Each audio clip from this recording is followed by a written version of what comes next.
अब हम मास और वेट पे न्यूमेरिकल देखते हैं। तो देखिए, प्रॉब्लम नंबर 1 हम देख रहे हैं।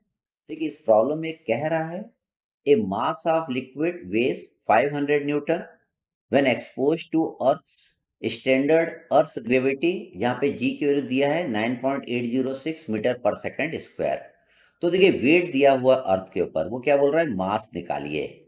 सेकंड वो बोल रहा है कि वेट निकालिए उस प्लेनेट के ऊपर जहां पे acceleration due to gravity 3.5 metre पर सेकंड स्क्वायर है और 18 मीटर पर सेकंड स्क्वायर है। तो देखिए, पहले हम क्या निकालेंगे, मास निकालेंगे। तो देखिए, ये आपकी बॉडी है, इसका वेट है 500 न्यूटन, ये वेट दिया है। अब आपको इसका मास निकालना है। हम जानते हैं according to Newton second law, W is equal to M into G. तो देखिए, W आपको दिया है, that is 500 newton. W is given 500 Newton.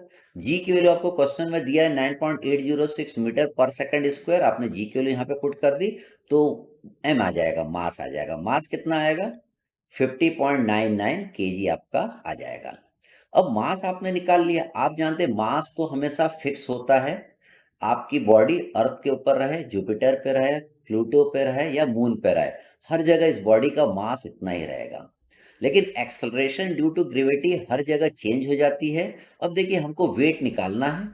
हमें वेट निकालना है। कहाँ पे वेट निकालना है, जहां पे जी की वैल्यू कितनी है, 3.5 मीटर पर सेकंड स्क्वायर है। तो W1 निकाल रहे हैं, that is M into G1। M देखिए आप निकाल चुके हैं। जो अर्थ के ऊपर मास रहेगा वही इस प्लेनेट के ऊपर मास रहेगा, जहां पे G की वैल्यू 3.5 मीटर पर सेकंड स्क्वायर है। यहाँ पे G की वैल्यू आप पुट कर देंगे 3.5, तो वेट उस प्लेनेट पे आ जाएगा 178.46 न्यूटन। अगर जी की वैल्यू कितना है, 18 मीटर पर सेकंड स्क्वायर, तो देखिए मास तो आपका हमेशा फिक्स होता है, इसमें आप जी का मल्टीप्लाई कर देंगे। जी कितना है, 18 मीटर पर सेकंड स्क्वायर, मास का कर दिया। तो उस प्लेनेट के ऊपर जहां पे जी 18 मीटर पर सेकंड स्क्वायर है, वहां पे बॉडी का वेट कितना हो जाएगा, 917.8 न्यूटन हो जाएगा। एक और प्रॉब्लम देखते हैं इससे रिलेटेड, प्रॉब्लम नंबर 2। इस प्रॉब्लम में ये आप कह रहा है a body has a weight of 400 newton at standard earth gravity of G equal to 9.806 metre पर सेकंड स्क्वायर।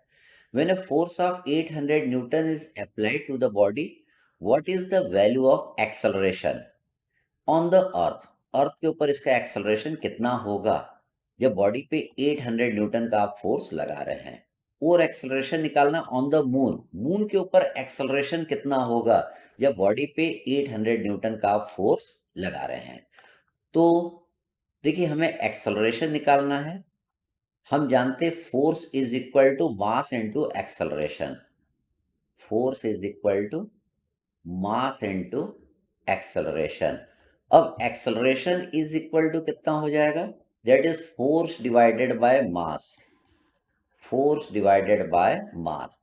देखिए, अर्थ हो या मून हो, दोनों जगह फोर्स आपका सेम लग रहा है। फोर्स आपका कितना लग रहा है यहाँ पे, 800 न्यूटन।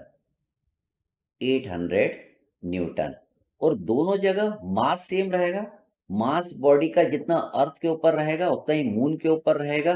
दोनों जगह मास सेम रहेगा।